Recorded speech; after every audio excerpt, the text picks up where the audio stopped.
Le Shur Bezrat Hashem, puisque c'est le 11e mois de ton papa, Leilou Nishmat, David Ben Rachel, Roi Hashem Tenachenu Began Eden Elion, ainsi que par la suite, Bezrat Hashem, mesdames, vous aurez un kiboud, des brachot à faire pour l'élévation de Bezrat Hashem de l'âme du défunt. Et je pense, chère Linda, que c'est un très bon cours choisi pour l'élévation d'une âme, pour la simple et bonne raison, c'est qu'on va parler de la femme enceinte de la naissance. Et on sait que la vie est un éternel recommencement. Donc, si Dieu veut que ce soit pour l'élévation de son âme et qu'elle monte jusqu'au Gan Eden à Elion. Juste une petite parenthèse, 11 mois, on arrête de faire le Kaddish pendant une semaine, on le reprend jusqu'à la fin des 12 mois, les Simana Tava. Bien, le shiur de ce soir, c'est un shiur qui est fait par une rabbinite. C'est les femmes enceintes. C'est pas que nous, on manque de bidoche, mais c'est plutôt pour les femmes. Alors, ceci étant dit, Bezrat Hashem, on va commencer ce shiur sans plus tarder. Un shiur très riche, un shiur très profond. J'espère que Bezrat Hashem, je serai à la hauteur de faire passer les messages de la Torah avec tous les honneurs que les Chachamim nous ont donnés. Bon, à travers la Gemara de Sota, à travers la Gemara de Nida, et ainsi de suite. Donc les gens, comme ça arrive petit à petit, vous prenez une chaise à quoi, vous essayez de vous trouver une place dans l'angle du tableau, Bezrat Hashem, pour qu'on puisse tous participer. Faire un enfant, c'est une des choses les plus merveilleuses qui ait pu être donnée à l'homme. Pourquoi? Avant de commencer le shiur, un shiur que j'ai préparé un petit peu à l'avance, on a juste, si je devais tout faire, on a 18 titres à développer ensemble. 18 titres, qui auraient pu être 18 shiurim pour eux-mêmes. On va faire un condensé ce soir. On va tout ça à la badou, en un seul. Un jour, un Rosh Yeshiva extrêmement fort en Torah a dû marier sa fille. Et comme il avait hypothéqué sa maison, une vraie histoire, pour soutenir sa yeshiva, pour trouver le khatan qu'il fallait pour sa fille, il a dû payer une grosse dot. Dans le monde ashkénaze, c'est comme ça que ça se passe. En général, les parents de la fille payent la maison carrément pour épouser un très grand Talmid Chacham. C'est pas comme ça depuis hier, c'est comme ça depuis 2000 ans. Un peu moins. Et comme il était très très embêté, on lui a dit à cette époque, il y a plus de 27 ans, 28 ans de cette histoire, on lui a dit, tu sais que la monnaie la plus forte, c'est la livre sterling, tu devrais aller en Angleterre. Comme ça, même si tu ramasses peu d'argent, ce sera toujours plus d'argent que le franc à l'époque, et que le dollar, et ainsi de suite. Qu'est-ce que fait cet homme? Très brièvement, il est parti à Londres, et ce grand sadique comme ça, allant à droite et à gauche, il partait en synagogue, il ne parlait pas spécialement bien l'anglais, il a pu ramasser ce qu'il a pu ramasser. Seulement la veille de son départ, il s'est assis sur un banc comme ça, sur un banc de la place de Londres, je ne sais pas où exactement, peu importe, et il a levé les yeux vers le ciel, il a commencé à prier à Hachem. Pas qu'il a manqué d'Emouna, il a commencé à prier à Hachem. Ribono shel olam, j'ai ma fille à marier, j'ai quitté la yeshiva, je suis sorti dans un monde que j'ai pas l'habitude, je t'en prie, j'ai besoin d'une grosse somme d'argent. Ribono shel olam, il me faut vraiment dans les 45 ou 47 000 livres sterling qu'il fallait pour pouvoir retourner en Israël à l'époque. Complètement utopique. Bonjour, je suis un rabbin d'Israël, donne-moi d'oseille. Surtout que c'est même pas pour une yeshiva, c'est pour lui personnellement, pour marier sa fille. Alors à ce moment-là, il y a un jeune homme, comme quoi que toutes les Minashamayim, qui regarde ce rabbin comme ça avec cette belle barbe blanche, en train de parler, en train de lever les yeux vers le ciel, il est parti voir, peut-être qu'il peut l'aider, peut-être une pièce ou quelque chose. Et il lui a dit, Ezrat Hashem, peut-être que c'est toi qui m'ouvriras les portes de la réussite. Bien sûr, combien je peux... Il faudrait 46 000 livres sterling. Non, colos quoi. Il a dit, il s'est mis à parler en tunisien, en anglais. Qu'est-ce que tu dis? 4 cents? Non, 46 000. J'écoute. Je sais pas, mais tu es là pour 3-4 ans pour ramasser ça? Il lui a dit non, je suis là, Bezrat Hashem, pour ramasser cette somme et je m'en vais demain. Mais il a fait absolument pour marier ma fille. Et j'écoute. La seule chose que je puisse te dire, c'est qu'il y a un homme, pas loin d'ici, qui serait capable de donner cette somme parce qu'il est très très riche.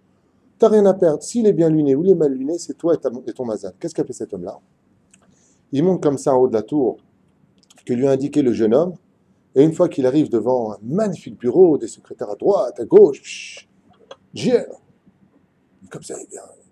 Et lui, avec sa petite mallette comme ça, et Shalom Aleichem. Oui, qu'est-ce qu'on peut faire? Vous avez rendez-vous? Non, pas du tout. Il est où le patron? Le patron, on doit l'entendre, les gens ils rigolent, mais pas rendez-vous, ils vont voir le patron. Lui, qu'est-ce qu'il fait? Comme c'est sa dernière chance, il s'assoit sur une chaise comme ça à l'accueil, il sort une Gemara, il commence à étudier la Torah. Le patron l'a remarqué par la vitrine une fois, deux fois, trois fois, il appelle sa secrétaire, il dit qu'est-ce qu'il veut le rabbin là-bas? Et il n'a pas pris rendez-vous, il voudrait absolument que vous l'aidiez. Bon, vers 6 heures, soit 4 heures après, il le fait rentrer comme ça en lui faisant un geste un petit peu. Ah, rentre toi. Ouais. Il rentre comme ça, il lui dit qu'est-ce que tu veux? Il dit voilà, si Dieu veut, c'est peut-être vous le machar de ma situation. Parce qu'un enfant, machar, elle est belle. Voilà. Si Dieu veut, je dois marier ma fille. Et j'ai besoin d'une petite somme d'argent qui permettra à Bezrat Hashem de pouvoir les marier. 46 000 livres sterling. Le riche, il a éclaté de rire. Il lui dit 46 000 livres sterling. Vous êtes venu me voir, je vous connais ni d'Adam ni d'Ève, vous venez donc de Jérusalem, vous voulez cette somme-là. Ha ha ha ha ha. Et à ce moment-là, il lui dit écoutez, je ne sais pas qui vous êtes, je vais vous dire exactement qui je suis. Je suis le Rav Intel, et Baruch Hashem, j'ai 13 enfants, et 13 enfants. Vous avez 13 enfants. Et celle qui se marie, c'est laquelle? Il lui dit c'est l'aîné. 13 enfants et c'est l'aîné. Le riche se lève comme ça de son bureau et il commence à l'insulter. Espèce de parasite, espèce de ceci, espèce de cela, espèce de clochard. Vous faites des gosses comme on fait des chiots. Vous n'avez aucune intelligence avec votre façon comme Sarkozy de bouger comme ça toute la journée. Et il lui rentre dedans. Et il lui dit d'accord, je m'en vais. C'est pas la peine de m'insulter. Très vexé, outré, blessé de l'intérieur, il prend sa sacoche, il arrive devant l'ascenseur pour descendre et partir. À ce moment-là, il s'arrête. Il a commencé comme un ramma qui monte comme ça, un shkenaz qu'à la ramma. T'imagines ce que c'est? Ouais. Il reprend sa mallette, il retourne devant lui. Et là, puisqu'il a de toute façon plus rien à perdre, il lui met comme ça les 2 poings sur son bureau, il lui dit et vous avez combien d'enfants? Il lui a dit moi, j'ai 3 enfants, Shir Hyoub li Ainara, il lui a dit. Ashkenaz. J'ai 3 enfants, Shir Hyoub. Et j'ai les moyens de subvenir, monsieur. Alors le rabbin, il a regardé comme ça, il lui a dit vous savez quelle différence il y a entre vous et moi?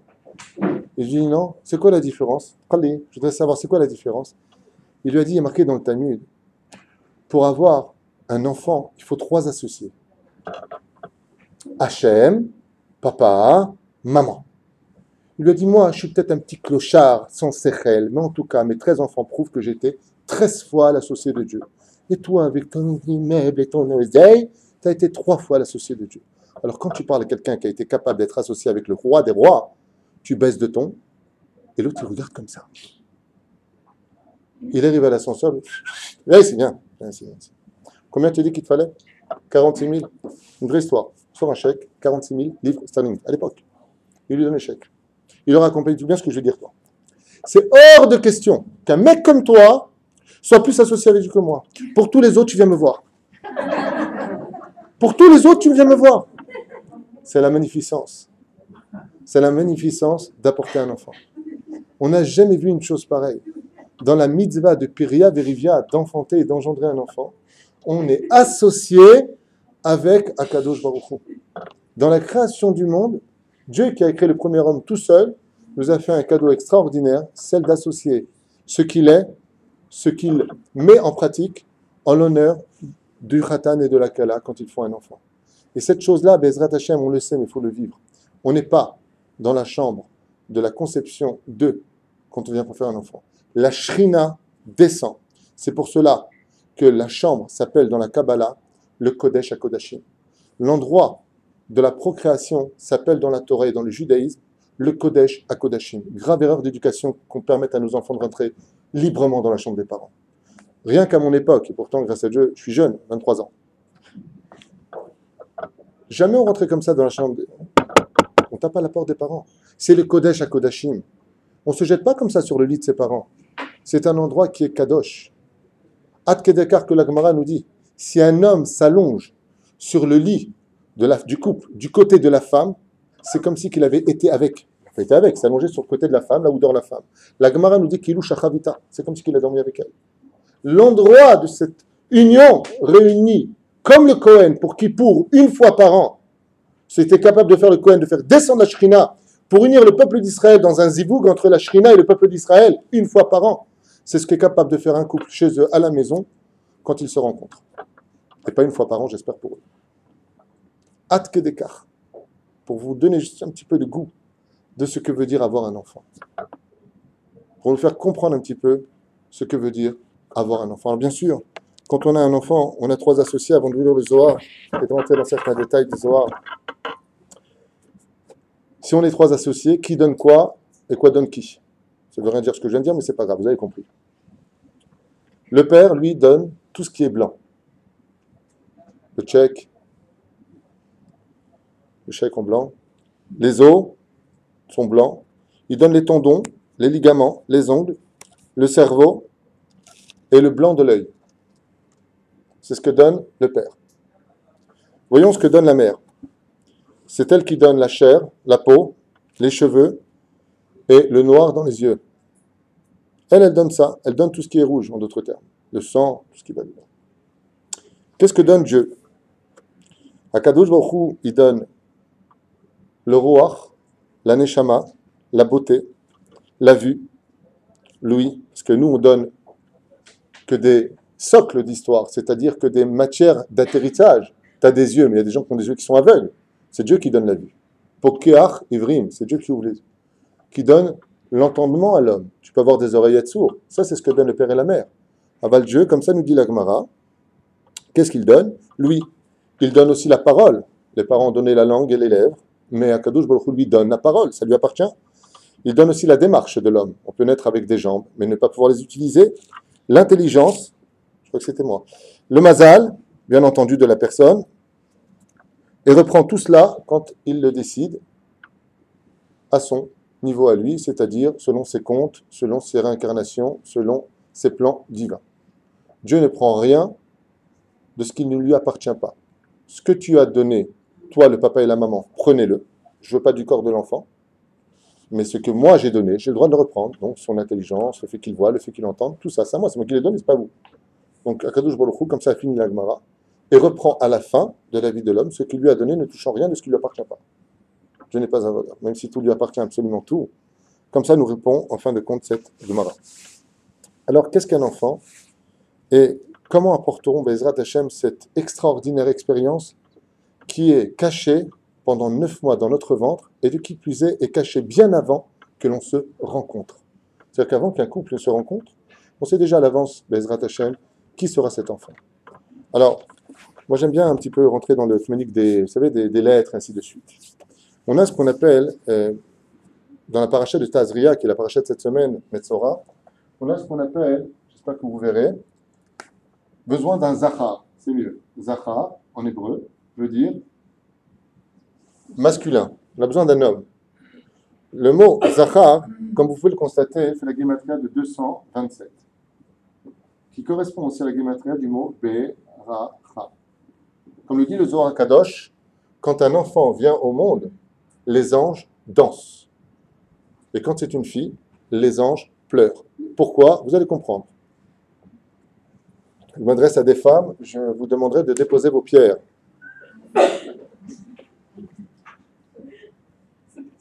Pourquoi, Be'etzem, quand un garçon vient, les anges, eh bien, dansent? Parce que le mot en hébreu, zachar, se dit zakar. Kar, ça veut dire seouda en hébreu. Seouda.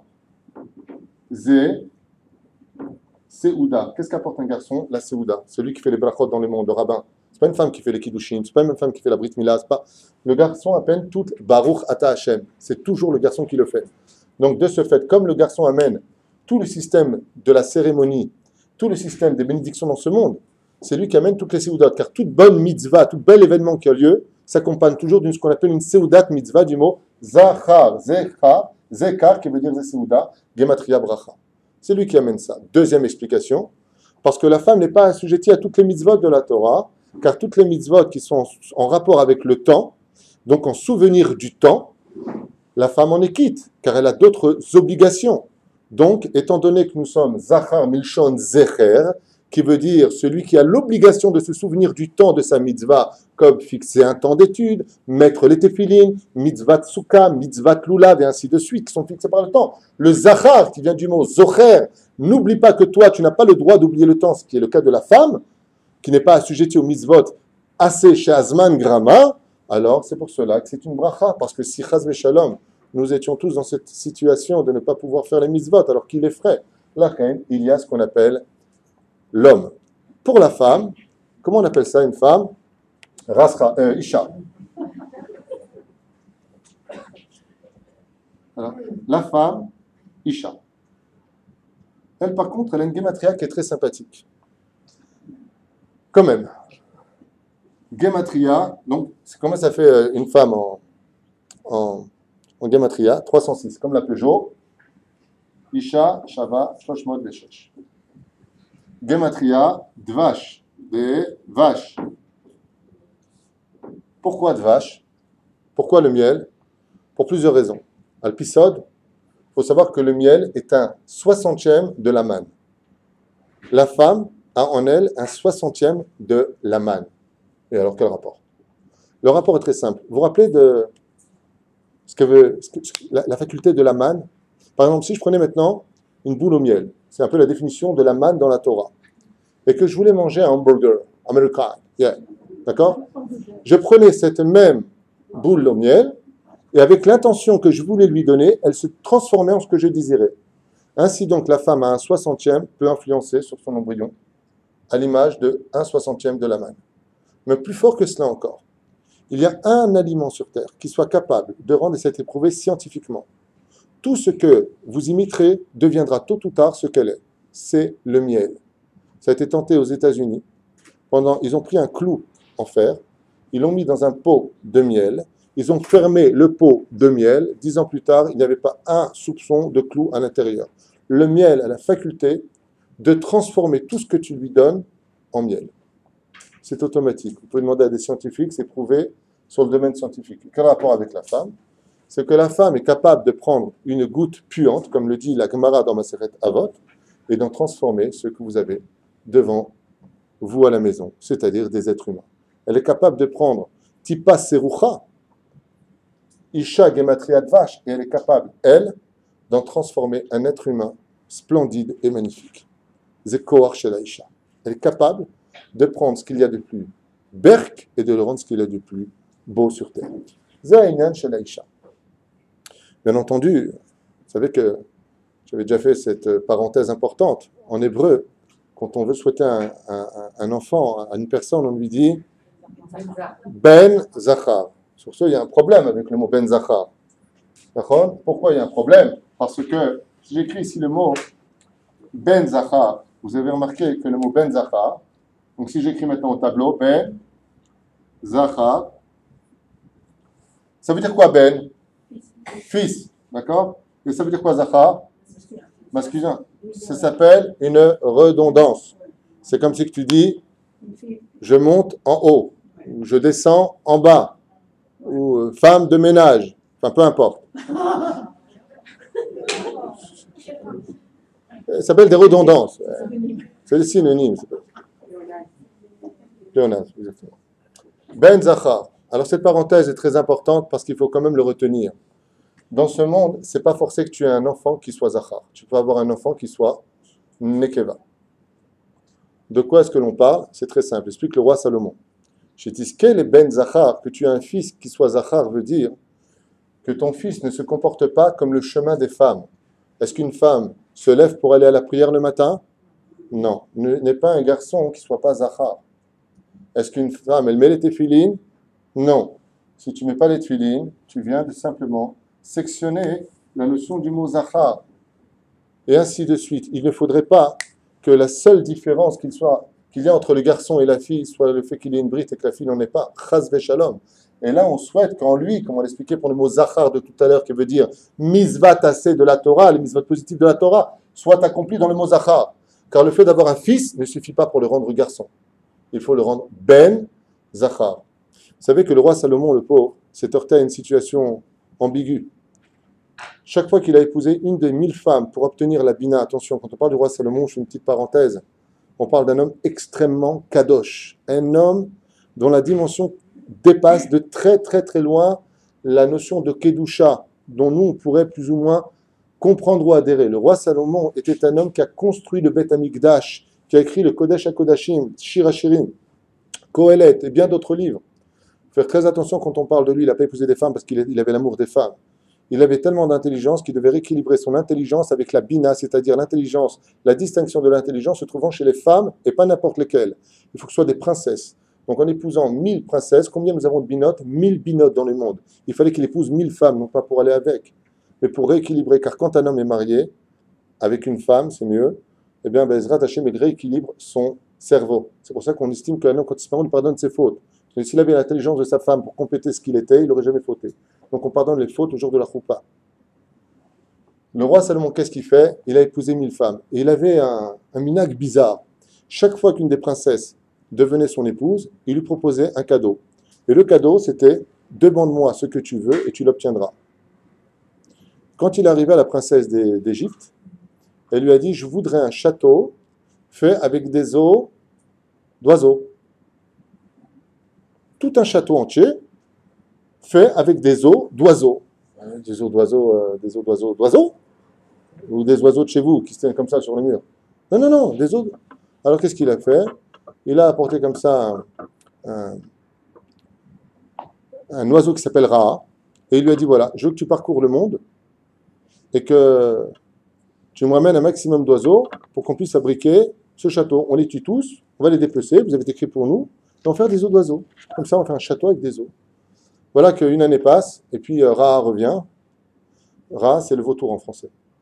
Et il revient et lui dit écoute, j'ai parcouru le monde, ils arrivent tous. Mais j'ai vu une chose en parcourant tout le monde, toute la terre, c'est que je me suis rendu compte qu'il y avait plus de femmes que d'hommes sur terre. Le roi Salomon lui a dit c'est impossible. C'est impossible. Dieu a créé le monde dans un équilibre parfait. Il y a autant d'hommes que de femmes. Donc tu mens. Donc si tu mens, toi je vais te mettre à mort tout de suite. Il dit, non, non, non, c'est pas ce que je veux dire. Non, non, non. Au niveau physique, il y a autant d'hommes que de femmes. Mais au niveau sikhli, il y a plus de femmes que d'hommes.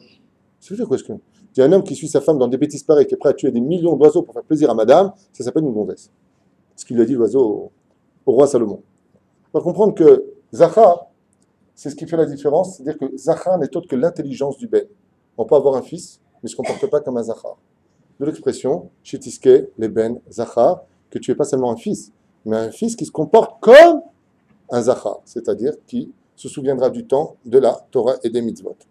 Bien, sans plus tarder, voyons qu'est-ce qui se passe pour avoir un enfant, qui choisit l'enfant, qui décide de quoi, pourquoi lui il aura un enfant qui soit comme celui-là, et comme celui-là, pourquoi.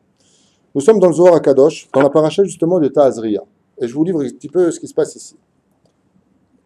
Ta'chazé, bon, on va traduire directement. Viens et regarde, te dit Rabbi Shimon bar Yochai. B'sha'ash haneshama yoredet me'otzar haneshamot. À partir du moment où la neshama descend dans le couple, dirigé par un ange qui s'appelle Laïla, cet ange-là est assujetti à un autre ange qui, lui, est l'ange du Héraïon.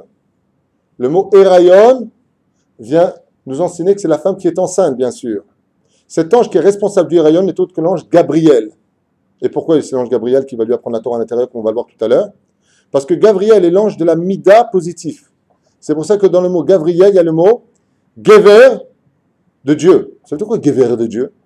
Vous avez remarqué que le mot Gever en hébreu, comme c'est marqué, Ashrei ha-Gever, Asher Yiftach B'Hashem. Heureux l'homme qui compte sur Dieu. C'est-à-dire qui a confiance en Dieu. Le mot Gever, c'est pour ça que j'ai pris le tableau pour que ça puisse vous aider. Donc on va effacer ça maintenant. Le mot Gever, en hébreu, s'écrit comme ça, mais je ne l'écrire pas l'un à côté de l'autre, mais de cette façon-là. Gever, Gimel, Bet, Resh.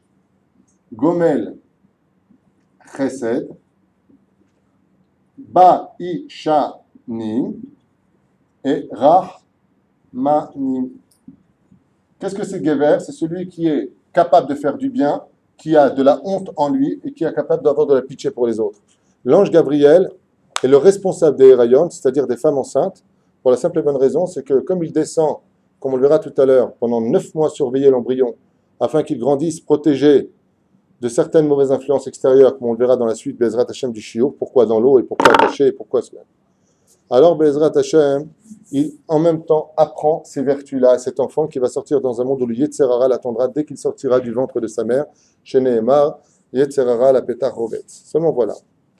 Besha, Shaneshama Yoredet Maotzar Haneshamot, à partir du moment où elle descend, l'ange Laïla, envoyé par Akadosh Baruch Hu, sous l'ordre de Dieu, qui lui sait exactement quelle partie du zéra, de la semence, sera celle qui sera choisie par Dieu sur plus de 16 millions ou 120 millions de spermatozoïdes, Akadosh Baruch Hu, il sait exactement laquelle. L'ange, il ne sait pas. Le Zohar Akadosh dit, l'ange, il ne sait pas. Et Akadosh Baruch Hu lui dit, tu prends celle-ci. Et celle-ci correspond à tel Neshama. Mais qui décide? C'est nous ou c'est lui? Regardez ce que nous dit Zohar Kadosh.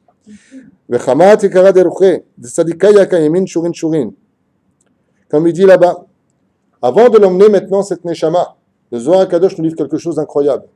Akadosh Baruch Hu, pour choisir quel zera, quelle semence il prendra pour que cette femme tombe enceinte, il regarde quelle est l'intention du couple au moment où ils font un enfant. Pourquoi? Parce qu'une mitzvah dans la Torah a besoin de kavanot, comme dit le Ben Ishraï. Mitzvah, belo neshama, belo kavana, qui couvre belo neshama. Une mitzvah qui est faite sans les intentions de la mitzvah, c'est comme un corps qui n'a pas d'âme. Donc Akadosh Baruch Hu, il voit pourquoi le couple est ensemble. Est-ce qu'ils vont réveiller en eux le côté animal ou est-ce qu'ils vont réveiller en eux le côté de la mitzvah? S'ils viennent réveiller en eux le côté de la mitzvah, il force Akadosh Baruch Hu à pousser son doigt du côté d'une âme qui viendra du Gan Eden. S'ils ont des intentions qui sont négatives, soit sur le chemin des Chukot HaOlam, des nations du monde, alors il pousse Akadosh Baruch Hu à mettre son doigt du côté du Neshama qui se trouve dans le Gehinam et qui a besoin d'en sortir. Comme ça explique Rabbi Shimon Bar Yochai. C'est l'intention du couple. Pour vous donner un petit exemple, la Gemara nous donne quelque chose d'incroyable comme exemple, un truc de fou. Un jour, un enfant est né, c'est mieux parce que s'il était dans le ventre, un enfant est né, et à l'âge de 6-7 ans, il avait déjà en lui la force d'un Hamor. Il avait une force en lui où il pouvait te lever des charrettes à l'âge de 6 ans. Ils sont partis voir les Tanaïm à l'époque. Vodara, qu'est-ce que ça veut dire une chose pareille? Et les Tanaïm, ils ont dit, va demander à la mère de cet enfant si elle pensait à un âne le soir où elle l'a conçu. Ils sont partis voir la maman et ils lui ont dit, à quoi tu pensais le soir? Tu te rappelles de quelque chose? Parce une femme va se rappeler de quoi elle pensait. Et lui, juste au moment où j'étais avec mon mari ce soir-là, il y a un âne qui n'arrêtait pas de braire et je n'arrêtais pas d'être énervé contre cet âne, j'ai pensé à un âne. Et le mari, à ce moment-là, aussi, ce qu'il a dit, le mari, il a dit, ben moi, c'est marrant, parce que quand j'ai entendu cet âne, j'ai pris à Hachem, au moment où j'étais avec ma femme, qu'il devienne fort comme un hamor. Comme ça, qu'il devienne fort comme un hamor. Comment est sorti cet enfant? Fort comme un hamor. Ce que tu as comme intention, étant donné qu'il n'est que Neshama, l'intention n'étant que spirituelle, Mida Keneged Midalo Batla, c'est toi qui décides de l'enfant que tu auras en fin de compte. Quelle est l'intention de ton action? Dieu dirigera Shama. Donc cette âme, quand elle est partie maintenant, on va la chercher d'un monde. Quand on va la chercher d'un monde, Zohar Kadosh nous dit, avant de la faire descendre, l'ange Gabriel l'emmène avec elle et lui dit, regarde, viens chez les tzadikim, Amdim Shurot Shurot, où tous les tzadikim se trouvent dans les Gan Eden, à plusieurs degrés différents. Et on lui montre toutes les places qu'il y a au Gan Eden pour lui. Une fois que c'est fait, pourquoi? Pour qu'il prenne conscience du salaire de ce que peut apporter une seule mitzvah sur terre. Et là, il est comme un fou. Il danse à la corde, il est comme un fou. Il voit le salaire énorme que Dieu a réservé pour l'éternité, après dans le monde futur qu'il aura, pour le salaire qu'il aura. Mais c'est pas fini. Les Vatar, le Gehinam. Et seulement après, il l'emmène où? Au Gehinam. Et là-bas, il l'emmène jusqu'au 7e palier du Gehinam. Il lui montre, regarde, premier palier, 2e, 3e, 4e, 5e, 6e, 7e. Qu'est-ce qu'il lui a montré? Vous savez ce qu'il dit Zohar? Il lui a montré que dans 7 paliers du Gan Eden, il a sa place. Et dans 7 paliers du Gehinam, il a aussi sa place. Il a sa place avec son nom qu'il attend. Ça dépendra de ce qu'il voudra faire, Bezrat Hashem, de sa vie, pour pouvoir mieux se diriger. Et pourquoi est-ce qu'on a besoin d'un tel tikkun? Pourquoi est-ce qu'on aurait besoin d'un tel tikkun? Vous vous rendez compte l'enfant, ce qui se passe pour lui, le pauvre? Cette Neshama, qui a déjà existé au préalable, se retrouve confronté à un salaire et une punition avant même de venir. Pourquoi? Parce qu'en réalité, comme on le lit dans la paracha de Ta'azriya, les plans d'une femme enceinte ne sont rien d'autre que la conséquence de la faute originelle. Vous comprenez ce que je suis en train de dire là? Dites-moi oui, dites-moi non, mais dites-moi quelque chose, je vous en prie. Vous ne comprenez pas. Comment c'est marqué dans la Torah? Isha Kialda Zachar. Kitazriya. Une femme qui a ensemé Rishona, c'est-à-dire qui a été avec son mari, dont elle a pris le premier plaisir. Veyalda Zachar. Mais c'est Veyalda Zachar. Alors, le Pshat vient nous dire que si c'est elle qui a ensemé le premier, elle aura un garçon, si c'est le mari, ce sera une fille. D'accord, ça c'est pour Rashi, au niveau du Pshat qui est du Sod, mais ce n'est pas le sujet d'aujourd'hui. Aval, les Chachamim nous disent Veyalda Zachar. Mais c'est Veyalda Zachar. La Torah, dans son origine, devait prévoir exactement ce qui se passera à l'avenue du Melech HaMashiach. L'homme et la femme se connaîtront la veille, le lendemain, elle accouche. Il n'y a pas 9 mois. C'est pour cela qu'en hébreu, comment on dit une femme enceinte en hébreu? Ra, Ion. Gematria, Ra. Gematria, 270. Ge fois 30 jours fois 9 mois égale 270. Il va falloir 270 jours pour faire 9 mois pour une femme enceinte pour réparer le mal de la faute originelle ou dans les malédictions après la faute. Dieu maudit la femme dans le Zohar de 10 malédictions, donc l'une d'entre elles maintenant. Maintenant, quand tu tomberas enceinte, tu n'iras pas directement accoucher. Pendant 9 mois, tu porteras le fardeau de la femme enceinte. Du mot Erayon, Gematria Ra, comme je viens de l'expliquer, 270, car 30 jours par mois fois 9, ça fait combien 30 fois 9 270, Gematria Ra, Gematria Erayon. Et ma collègue. Si vous avez accouché avant, Besha, Tova, Mazal Tov. J'avais pas prévu une telle question. Hein. Tu me rappelles l'histoire d'une femme qui arrivait au 12e mois, puis à un moment, elle n'arrive plus à marcher, elle se meurt. Ouais, 12e mois, c'est une blague, hein, bien sûr.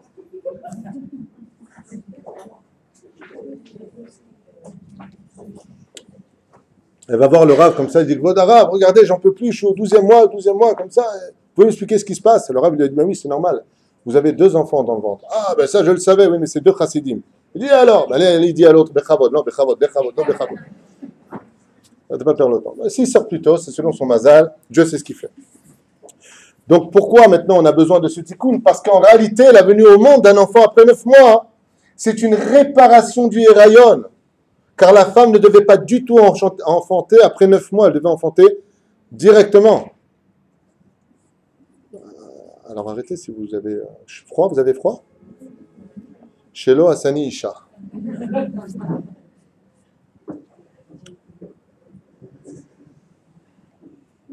Bien.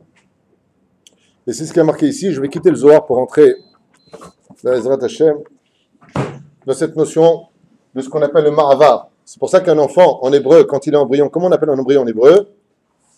Comment on appelle un embryon? Oubar. Et c'est quoi le mot Oubar? Milshon Ma'avar.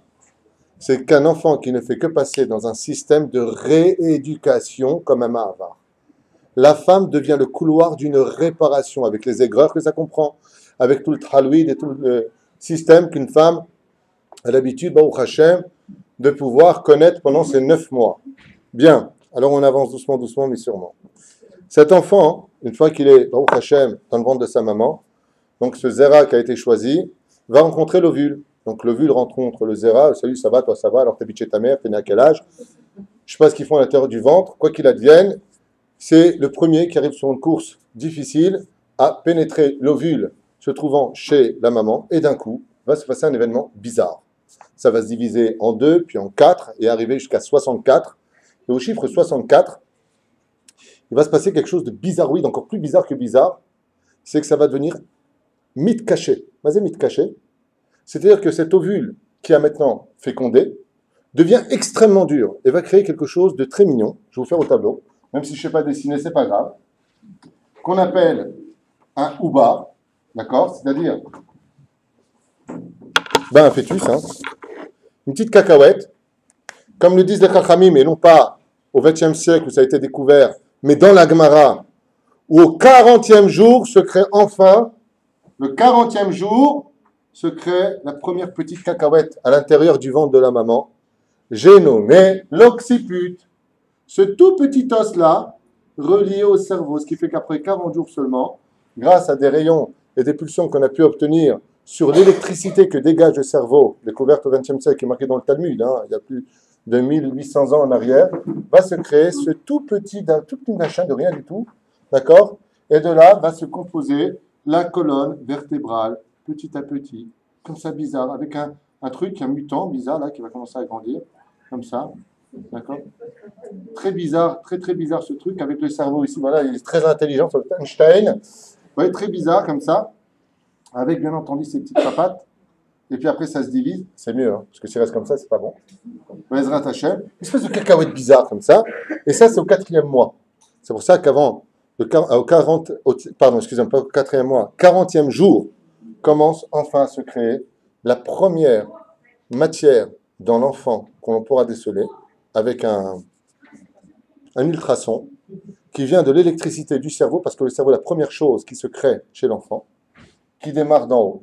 Et cet os-là, qu'on appellera donc, je le fais un petit peu à la Tex Avril, hein, je m'excuse, voilà, ce petit os-là qui est tout petit et indestructible, on ne peut pas le brûler, on ne peut pas le briser, on ne peut rien faire, sera le même os qui restera quand le cycle de la vie de cet enfant qui aura grandi partira de ce monde, son corps qui maintenant aura grandi, la cacahuète est devenue ce grand personnage, eh bien tout ça disparaît et la seule chose qui reste, ce sera ce petit os placé juste là, qui a été la première chose qui se soit concrétisée dans le fœtus.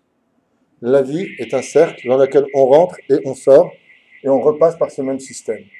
Alors, Baruch Hashem, la femme doit comprendre d'abord une chose, que de retirer un enfant après 40 jours, il faut d'abord un avis d'un rave pour expliquer pourquoi avant 40 jours vous voudrez l'enlever. Parce qu'avant 40 jours, il n'y a pas encore cette étincelle, ce cerveau qui commence à se créer.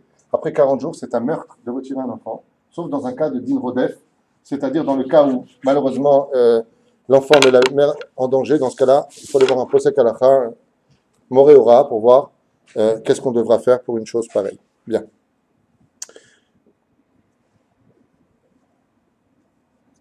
C'est pour ça qu'une des choses principales que j'avais notées ici, très brièvement, parce que vous savez que je suis limité de mon langage avec des femmes, donc c'est un cours qui est très important, et de l'autre côté, je ne peux pas tout dire. Mais une des raisons essentielles pour lesquelles on ne doit absolument pas avoir de lumière quand on est avec son épouse, c'est parce que la lumière de cette union, c'est Dieu. Donc on n'a pas besoin d'une autre. À part le côté extérieur que vous avez compris. C'est pour cela que Be'ezrat Hashem, quand on est capable de vivre Hashem, on est Echad, plus Echad. Si on fait Be'ezrat Hashem les choses de Shem Shamaim, on obtient Echad 13 plus Echad 13, ça nous fait 26. Gematria A, Va. Quand Echad, Ahava, c'est 13. Quand on est capable de s'aimer les Shem Shamaim, on fait descendre la Shekhinah. C'est pour ça que si Chaz Veshalom, cette personne-là n'est pas dans une situation d'amour avec son mari, la Shekhinah ne descend pas. Là où il y a de la colère, là où il y a de la rancune, là où il y a un manque de Shalom, il n'y a pas d'amour, 1 plus 1 ne peuvent pas s'unir et la Shekhinah, ici présente, ne descend pas. Celui qui invite Hachem à descendre sur le couple, c'est l'amour que le couple se porte, Be'ezrat Hashem, comme vous le savez. Donc voilà, on a parlé de la colonne vertébrale, et maintenant qu'on a parlé de la colonne vertébrale, vous savez qu'on a dit tout à l'heure que cet enfant-là, quand au niveau spirituel il se prépare, ou l'ange, là il va le chercher avec l'autorisation de l'ange Gabriel, guidé par Dieu, quel enfant je vais prendre, il faut bien que nous aussi sur terre on bosse, c'est pas que Dieu qui va bosser. Alors vous avez remarqué que la semaine dernière, avant la paracha de Tazria, nous avons étudié la paracha de Shemini. Et la paracha de Shemini nous parle essentiellement, hormis la mort des enfants de Aaron, elle nous parle de la cacheroute. Pourquoi ? Pour te dire que quand on a un enfant dans le ventre, il va falloir lui préparer une maison cachère. Cachère, la méadrine, la méadrine. Donc on t'apprend d'abord dans la Torah à qu'est-ce que tu vas manger, pour ensuite te dire qu'est-ce que tu vas porter. Parce que ce que toi tu mangeras, l'enfant mangera. Ce que toi tu vivras, l'enfant vivra. Alors lui, de son côté, l'enfant, il fait son travail. Quand il est dans le ventre, est-ce qu'il est parti mon gosse ? Quand cet enfant, dans le ventre de sa mère, bon, je ne sais pas très bien dessiner, hein, un peu ça. On dirait Barba Papa, là. Barba Truc. Ça, c'est un fœtus. C'est un fœtus fatigué. Hein. Voilà, très fatigué. Quand cet enfant-là, lui, de son côté, il est en train d'écouter la Torah de l'ange Gabriel qui va lui apprendre toutes les mitzvot assez et lui dire n'oublie pas, tu as juré d'être sadique, n'oublie pas, tu as juré d'être sadique. Fille comme garçon, la femme aussi a des lois. Alors lui, comme il y a marqué dans le Midrash Tanchuma, ainsi que dans la Gemara, un embryon a la forme d'une oreille. Pourquoi ? Parce que quand on vient écouter la Torah, Kulanu Shamanu Mipi Agvura, l'oreille correspond, dit le Midrash Tanchuma, dans un de ses commentaires, je crois que c'est dans la Parashat Azinu, l'oreille correspond à quoi ? À tout le corps humain. C'est pour ça que la forme d'un embryon correspond à l'oreille. Par exemple, dans la Gemara, on nous dit, si tu as crevé l'œil de ton prochain, alors anivlo alechem, aïn tahat aïn, yad tahat yad, shen tahat shen, regel tahat ragel. Qu'est-ce que ça veut dire ? La Gemara nous apprend, quand un homme casse le bras, la main de quelqu'un d'autre, s'il prenait par exemple 2000 shekels par mois, comme il a maintenant un bras cassé, il ne va pas pouvoir travailler avec le même potentiel. Donc sur les 2000 shekels, je dis un exemple, le patron va lui réduire 1200 shekels parce qu'il estime qu'avec une seule main, il ne pourra pas faire le même travail. Celui qui lui a cassé le bras devra payer Maintenant, à cet homme-là, les 1200 shekels qui manquent, c'est ça que ça veut dire, main contre main, pied contre pied. Alors là, tu paieras la différence de son salaire que lui ne peut plus avoir. Et s'il lui a frappé l'oreille, qu'est-ce qu'il paye? Tout. Dans ce cas-là, s'il a frappé à l'oreille et qu'il n'entend plus de l'oreille, c'est pas comme l'œil, la dent, la main ou le pied. La Gemara nous dit dans ce cas-là, s'il lui a touché l'oreille, parce que l'oreille, c'est tout le corps. C'est pour ça qu'on en a deux, c'est l'équilibre du corps. Mishkal Moznaim. C'est lui là. Quelqu'un peut marcher s'il a un problème d'oreille? Comment il marche? Comme un crabe. Oui ou non? Comme ça disait les Chachamim. C'est pour ça que l'enfant, lui, représente déjà dans sa conception tout le corps. C'est pour ça que les Chachamim nous disent l'embryon ressemble à une oreille. Lama, parce qu'il est en train d'apprendre la Torah. Ta Shma, viens et écoute, comme il y a marqué dans la Gemara. Il apprend toute la Torah. Et que s'il apprend toute la Torah, il a besoin de tout son corps. Mais comme il n'est pas encore complet, alors il aura la forme de l'oreille qui représente déjà tout le corps pour que ces 248 membres puissent s'enquérir Bezrat Hashem de toute la Torah. Donc l'ange, il fait son boulot. Le oubar, le bébé fait son boulot. La femme, elle doit faire son travail. Donc qu'est-ce qu'elle va faire? Elle va automatiquement organiser un magnifique endroit, magnifique maison pour cet enfant pendant 9 mois, où pendant sa grossesse, l'enfant va être déjà déterminé dans ce qui sera. Par exemple, si la femme fume, l'enfant fume. Si la femme est mytho, mytho. Si la femme ne mange pas cachère, qu'est-ce qu'il mange de petit? Il ne mange pas cachère. C'est pour ça que la Gemara nous met en garde. Faites très attention, d'abord manger cachère. Parce que le but de la femme, comme cet enfant va être dans un mikvé, vous savez que la femme, quand elle est enceinte, bon, je vais essayer de faire un ventre de femme enceinte, avec tout le respect que je vous dois. Hein. C'est pas mal. Ici, il y a le bébé.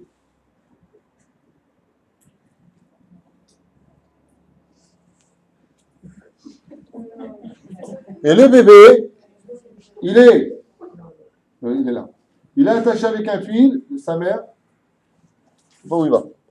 Essayez de trouver l'entrée maintenant sans toucher les fils.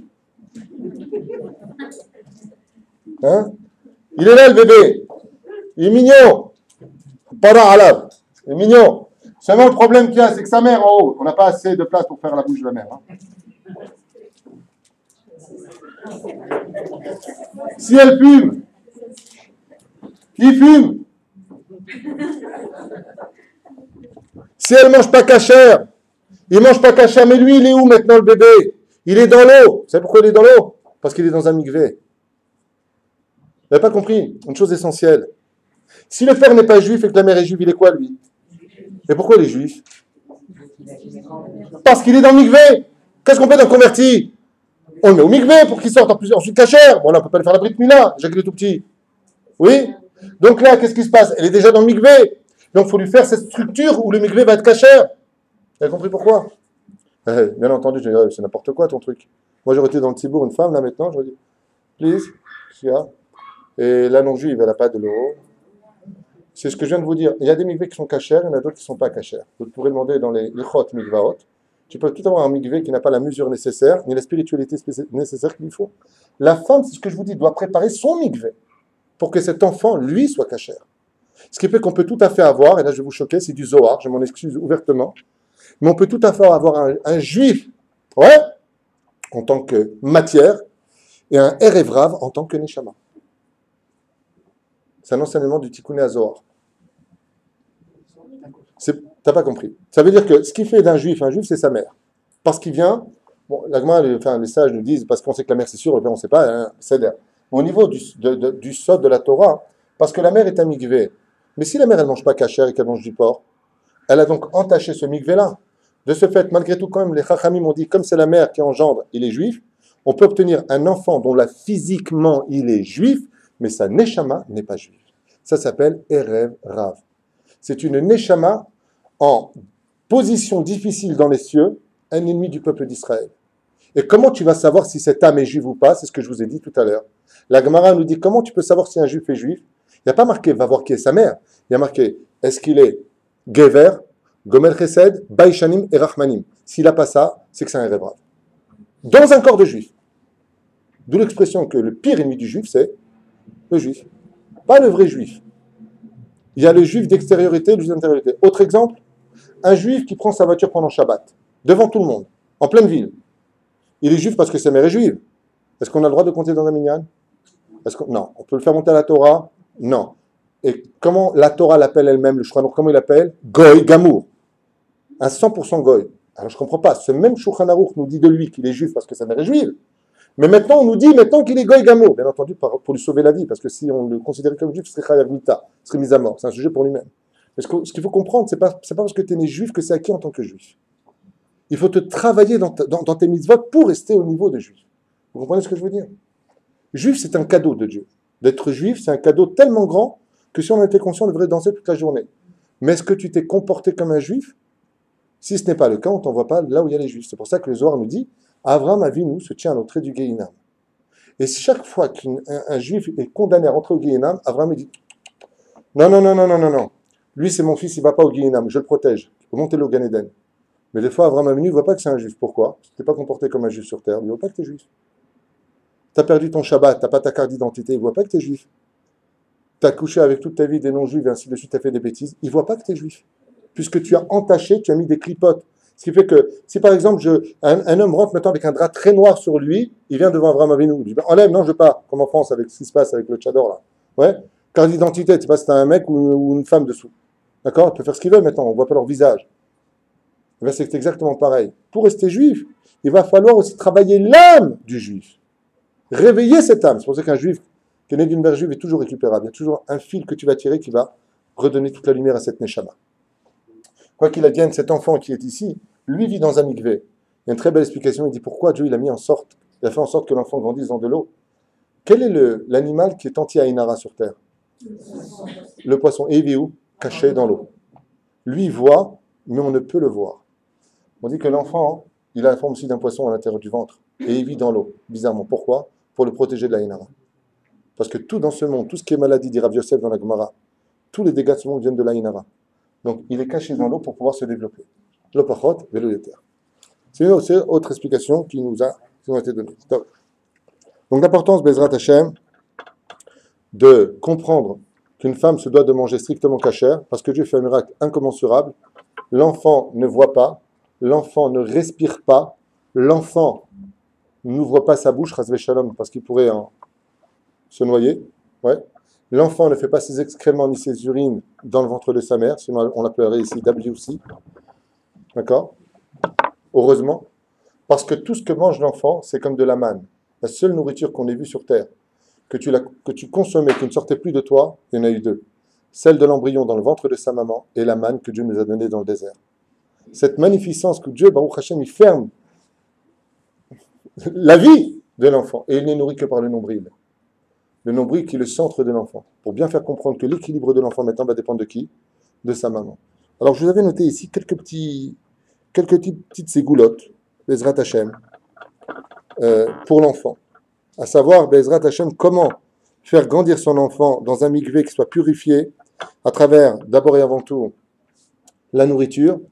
Et comme on l'a vu chez la mère de Rabbi Yehuda Hanassi, on lui a posé la question, mais comment vous avez fait pour avoir un enfant qui n'ait pas eu son pareil dans sa génération? Elle a répondu, du jour où j'étais enceinte, tous les jours j'étais au Beth Midrash. Je me mettais en haut, Bezrat Nashim, là où se trouvent les femmes, et je caressais le ventre de mon enfant en lui promettant de ne pas avoir peur, que ce qu'il étudie à l'intérieur de mon ventre, il étudiera aussi à l'extérieur. Ce qui fait que mon fils pouvait entendre à l'intérieur les enseignements de l'ange Gabriel, et à l'extérieur il entendait la voix des Tanaïm qui étudiaient la Torah dans Beth Midrash. 9 mois d'être capable de faire une chose pareille, ça a juste donné celui qui va compiler la Mishnah, j'ai nommé Rabbi Yehuda Hanassi, le prince de la Torah. C'est la réponse de la Gemara. Comment tu as fait pour inventer le srout? Elle a fait un super mikvé, kachar la me'adrin, la me'adrin. Chalak Bet Yosef.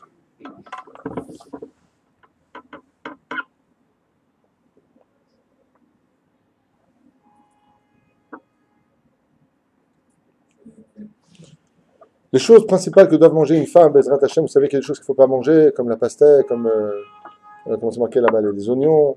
Dans la Torah, il y a plusieurs choses que la femme doit éviter de manger, et puis il y a des choses qui sont très très bonnes pour elle de manger, il y a des choses qu'il faut faire, il y a des choses qu'il ne faut pas faire. La Gemara en parle, d'accord? Dans Maseret Nida. La Gemara parle de tout ça, mais il faut savoir que l'enfant apporte ce qu'on appelle un supplément. Non seulement il complète le nom de Dieu, car quand on a papa, maman, fille et garçon, on a Yud, Ke et Vav, Ke. Le nom de Dieu est complet à la maison. Baruch Hashem. Et si on n'a que 2 garçons, c'est pas grave. Hein. Si on en a 4, donc très bien. Alors, Hashem varech otam. Ish, c'est la chokhma. Isha, c'est la bina. Quand la chokhma et la bina s'aiment et qu'ils se marient pour concevoir, ils vont engendrer ce qu'on appelle le da'at. Le da'at, c'est la connaissance. L'arbre de la connaissance du bien et du mal, c'était quoi? Du blé. Comment on dit du blé en hébreu? Chita. Chita vient du mot en hébreu, het, qui veut dire la faute. Ce qui fait que pour pouvoir engendrer de l'intelligence chez notre enfant, il est impératif pour la maman de manger des céréales, pour que son enfant développe son cerveau à l'intérieur du ventre. Puisque le da'at, c'est le chita. C'est même le médecin s'engage à le dire. Qu'est-ce que vous êtes pour? Le médecin, je te parle, chez le Sanisha. Alors, c'est le tikkun du etadaat. C'est pour ça que quand on veut que son enfant grandisse bien, une fois qu'il est sorti du ventre de sa mère, qu'on a coupé les cordons ombilicales, eh bien, il est très important de donner vite des céréales à son enfant. L'allaiter, c'est une bonne chose. La Gemara a dit, si tu l'allaites au-delà de ces 2 ans, t'en feras un idiot. 2 ans maximum d'allaiter, mais c'est bien parce que la mère transmet en même temps ses énergies, ses anticorps, mais le plus vite possible, Ezrat Hashem, le faire passer dans ce que mangent les Tunisiens, c'est-à-dire demhot, la mie de pain tunisienne là-bas, comme ça, de l'huile, 100%, le couscous le plus vite possible. Ça le rend intelligent et en même temps, ça le développe. Bien. Je m'excuse pour cette parenthèse que je vais vous citer, je la dis à toute vitesse, mais il faut le savoir, puisque c'est le cours d'aujourd'hui. Une fois que la femme est enceinte, il faut savoir que pendant les 3 premiers mois, c'est difficile pour la femme et pour le bébé. C'est-à-dire que ça met un petit peu en danger et la femme et le bébé. Que le mari revienne voir sa femme. Le mois du milieu, c'est compliqué pour la femme et c'est bon pour l'enfant. Les 3 derniers mois, c'est bon pour les 2. Comme ça dit la Gemara, il faut le savoir, puisque c'est le sujet d'aujourd'hui. Par contre, le 90e jour, le Chachamim dit c'est un jour nuisible, un jour à éviter pour l'homme et la femme. Le 90e jour de la conception. 90e jour, c'est comme ça que c'est marqué dans la Gemara. On a dit tout à l'heure, pour la femme et le bébé, c'est très nuisible pour les 2, d'Afka le 90e jour, parce qu'il y a une évolution qui demande du silence. Tout ce que ressent la mère ressentira l'enfant. Lié par le cordon ombilical, vous savez que donc, ici, le nombril est ouvert. Le miracle de Akadosh Baruch Hu, qu'on appelle le miracle de la nature, va faire en sorte que quand le bébé sort avec cette espèce de long cordon ombilical bizarroïde, on le coupe. Et puis, bizarrement, ça se referme tout seul. Quelqu'un qui a dit au nombril, t'as une amende, mon pote, faut te fermer tout de suite. Le miracle de la nature. Et voilà que ça se referme complètement. Les Chachamim nous disent non. Le nombril ne se referme jamais complètement. Il a toujours une ouverture. Et pourquoi? Pour dégager les mauvais flux. C'est pour ça qu'un nombril peut sortir très mauvais, non pas simplement parce qu'il est creux, mais parce qu'il dégage les flux. Par exemple, une chose qui contredira fortement les scientifiques. Quand Chaz v'Shalom, une personne avait la jaunisse, qu'est-ce que nous disent de faire les Chachamim? Si c'est un mâle, si c'est un garçon, tu prends un pigeon. Et si c'est une fille, tu prends une colombe. Et tu déposes l'arrière-train de ce pigeon sur son nombril, oui, et automatiquement ce pigeon ou cette colombe mourront et la personne guérit. C'est prouvé, ça a été fait des milliers de fois. J'ai lu ça tout à l'heure encore dans un des livres que j'ai à la maison. C'est prouvé. Pourquoi? Parce que les mauvais flux s'échappent par le nombril. Autre exemple. Vous savez qu'en Égypte, on embaumait les morts. Alors quoi, les gens ils croient qu'embaumer les morts, c'est par la bouche. Je ne sais pas comment ils font les choses, ils croient qu'ils ouvrent. Pas du tout. Comment est-ce qu'on embaume un mort? Les Égyptiens avaient compris une chose. Si pendant 9 mois, tu as pu te nourrir par le nombril, alors on peut t'embaumer par le nombril. C'est comme ça que Yaakov Avinu ainsi que Yosef Hatzadik, selon le Midrash, ont été embaumés par le système du nombril. C'est un miracle extraordinaire de la notion du nombril. C'est quelque chose qui demande une étude pour elle-même, qu'on appelle le tabour en hébreu. Mais il se fermera jusqu'à laisser quand même une toute petite ouverture pendant cette période de vie. Donc comme la femme est enceinte, tout ce qu'elle ressent et va ressentir, il est évident de ne pas parler de nourriture. Je ne dis pas de mots parce que tu es enceinte. Oublie un Inara. Il est évident qu'il ne faut pas parler de nourriture. Pourquoi? Imagine qu'elle veuille manger ceci ou cela, elle a des envies, et dans ce cas-là, les sages nous disent que c'est tellement grave que même si c'est un jour où on n'a pas le droit de manger, il va falloir faire quelque chose d'incroyable. Il y a une histoire comme ça dans la Gemara d'une femme qui était enceinte, et elle a dit pendant Kippour, je veux manger, je ne peux pas dire de trucs, j'aurais bien voulu dire des trucs, mais je ne veux pas sortir, je dis des trucs. Je veux, hein. Et qu'est-ce qui se passe dans ce cas-là? Si la femme n'obtient pas ce qu'elle veut, ce que le roi désirait se fera comme une tache sur l'enfant. Si on a de la chance, ça va sortir sur la fesse. Mais des fois, tu as une grappe de raisin ici. Alors quand tu vois le mec qui dit ah, ta mère elle voulait des raisins, hein, elle voulait une vigne. Hein. C'est ce que je veux dire, ça se ressent. Et les sages nous disent que quand ta mère veut quelque chose, il faut absolument l'obtenir. Pendant Yom Kippour, une fois une femme a voulu absolument manger. Qu'est-ce qu'il a fait? Il est venu près de l'enfant, le Rav, il lui a dit aujourd'hui c'est Yom Kippour. À ce moment-là, l'enfant, il s'est arrêté net. Il lui a dit cet enfant c'est un tzaddik. Il y a un autre cas où la femme, elle voulait manger quelque chose pendant Kippour, et il lui a dit comme ça à l'enfant aujourd'hui c'est Kippour. Elle veut plus encore manger, c'est un rachat. Atkedekar.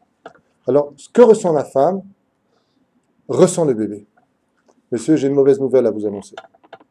Pendant 9 mois, la femme a toujours raison. Si tu n'as pas de la patience et de l'intelligence pour le faire pour elle, parce qu'elle est clé comme chemin, ou parce qu'elle est relou, fais-le pour le bébé qui est en elle. Une femme qui s'énerve rendra son bébé nerveux.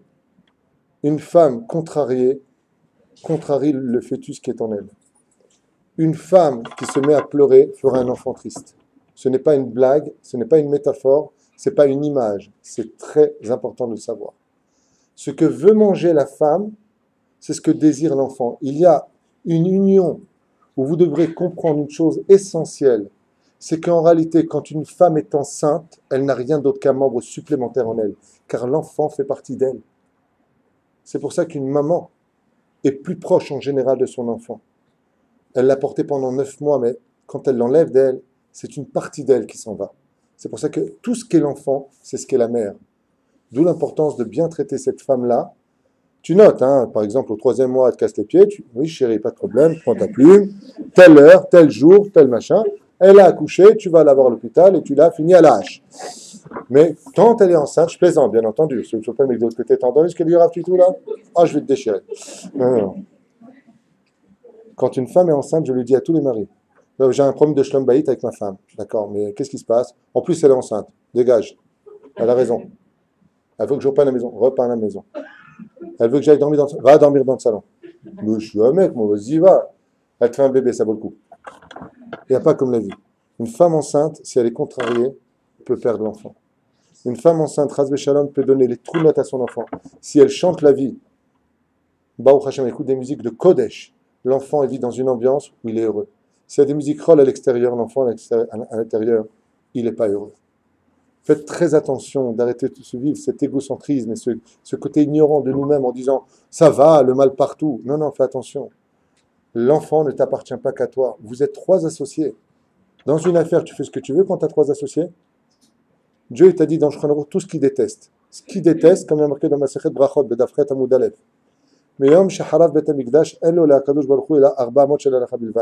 Depuis que le temple a été détruit, ce qui intéresse Dieu, c'est que la halakha.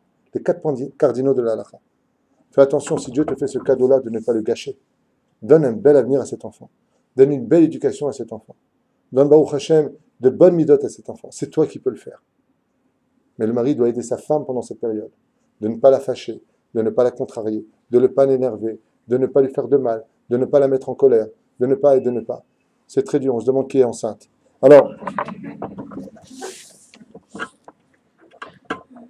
je vous ai noté ici très, très rapidement, qu'est-ce que devrait faire une femme pour aider son enfant à grandir dans la Kedusha.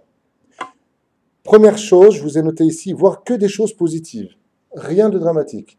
Comme c'est l'habitude de voir des films, aucun film d'horreur. D'accord? Pas la belle-mère, j'allais dire. Pas de choses... d'accord? De ne regarder que la photo des tzadikim. Pourquoi? Parce qu'une femme, je raconte une histoire rapide, un jour, dans un pays lointain, il était une fois un roi qui a voulu mettre la reine à mort. Parce que l'enfant, quand il est sorti café au lait, sans sucre. Alors elle lui a dit, alors que les deux étaient blancs, elle lui a dit, si mon enfant n'est pas de la même couleur que moi, c'est que automatiquement tu m'as trompé. Donc je vais te tuer. Et la reine a juré à son mari, le roi, vous allez peut-être répondre, vous jetez contre un mur.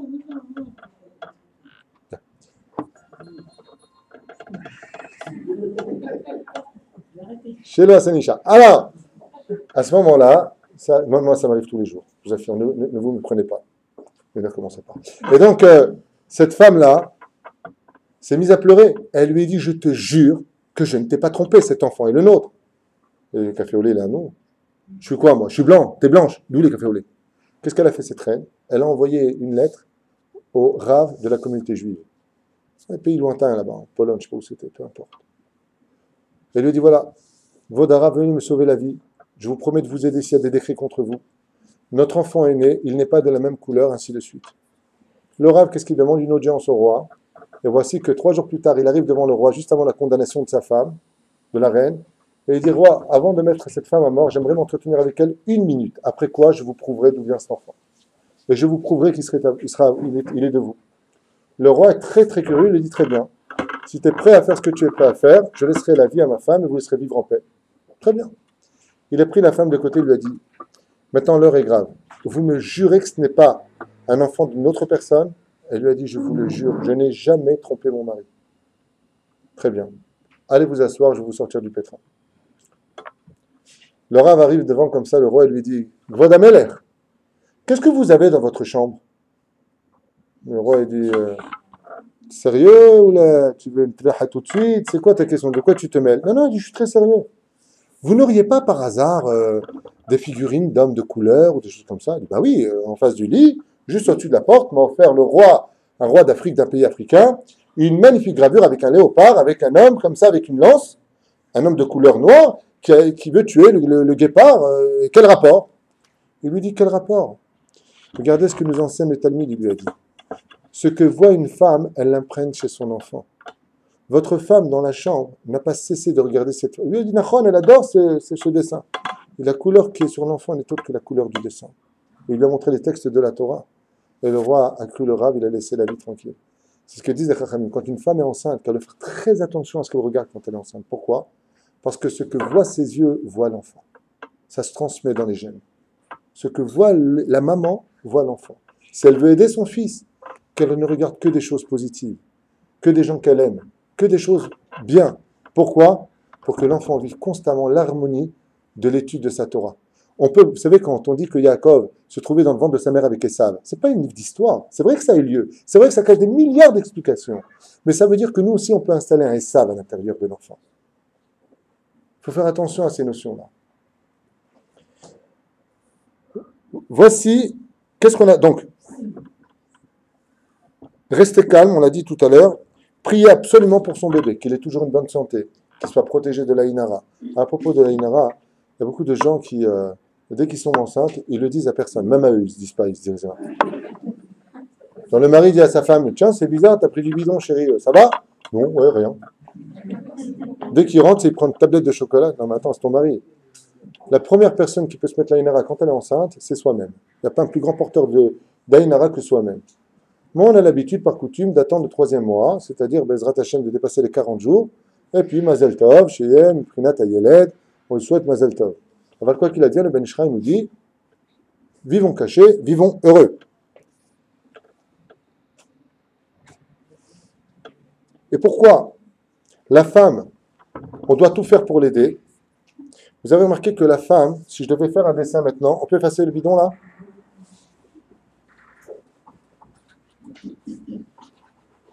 Voilà. Vous avez remarqué ici que le mot Isha en hébreu s'écrit comme ça. Isha. D'accord? Par contre, le mot Ish s'écrit comme cela. On est d'accord? Très bien. Vous avez remarqué que ici, les lettres du mot Esh sont vraiment inscrites dans l'ordre chronologique. Parfait. Aleph, Shin. Par contre, chez l'homme, nous avons une chance. Le mot Esh est séparé par la lettre Yud. Ce qui fait que l'homme peut se permettre d'être Chesed Tandis que la femme, elle est Gevura. Elle est feu. La femme, c'est du feu. C'est pour cela que, Bezrat Hashem, nous voyons chez la femme qui est Esh, qui est plus anxieuse, plus nerveuse, c'est-à-dire plus pathétique. Mais cette femme-là a besoin d'être soutenue par son enfant, quand elle est enceinte particulièrement, parce que la femme, c'est du feu. Elle est Midat Adin. Donc déjà, l'enfant qui vient d'un monde de chesed, Dieu fait du chesed en donnant un enfant à une personne. La femme qui le reçoit est Midat Adin. L'ange Gabriel est un ange de Rahmanout, nous dit le Zohar Kadosh. Ou Malach Arahamim. Si Chaz Veshalom, dans son intériorité, elle est Esh, elle est feu, et qu'à l'extériorité, elle est feu, elle a brûlé son fils. Parce que l'enfant vit dans une compression de stress. C'est ce que je voulais vous expliquer par rapport à l'étymologie du mot Isha. C'est pour cela que l'extériorité d'une femme, c'est le He qui représente Midat HaChesed de Dieu. Esh Hashem. L'extériorité doit être Yud Kevavke pendant 9 mois, par toute la vie d'une femme, si Dieu veut. Mais quand elle est enceinte, que du Chesed autour d'elle, que des choses positives. Sinon, c'est le feu qui embrase l'intérieur. Le petit est d'accord, il en revient il n'y a pas tellement longtemps.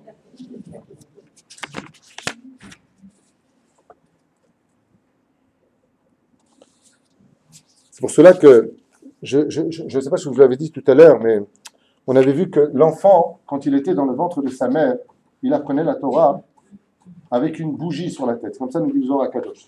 Cette bougie, c'est la Neshama. Car vous savez que le mot ner en hébreu, si je l'écris, ner, ça s'écrit comme ça. Nun, resh. Je le mets exprès ici. Pourquoi? Nefesh, ruach. Ce sont des niveaux d'âme. Nefesh et ruach, ce sont les deux choses qui, Bezrat Hashem, vont briller au-dessus grâce à la flamme qu'on appelle la Neshama. Car les 3 niveaux qui sont ici représentés par cette bougie qui est le socle, soit le corps de l'enfant, et son âme se trouvant au-dessus, ça c'est ner. D'accord?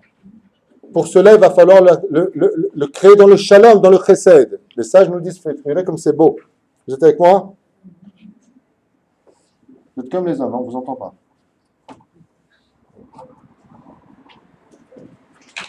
Quand on est le Shabbat Kodesh, la femme va, Bezrat Hashem, allumer 2 bougies. On a 2 bougies, Shabbat Kodesh.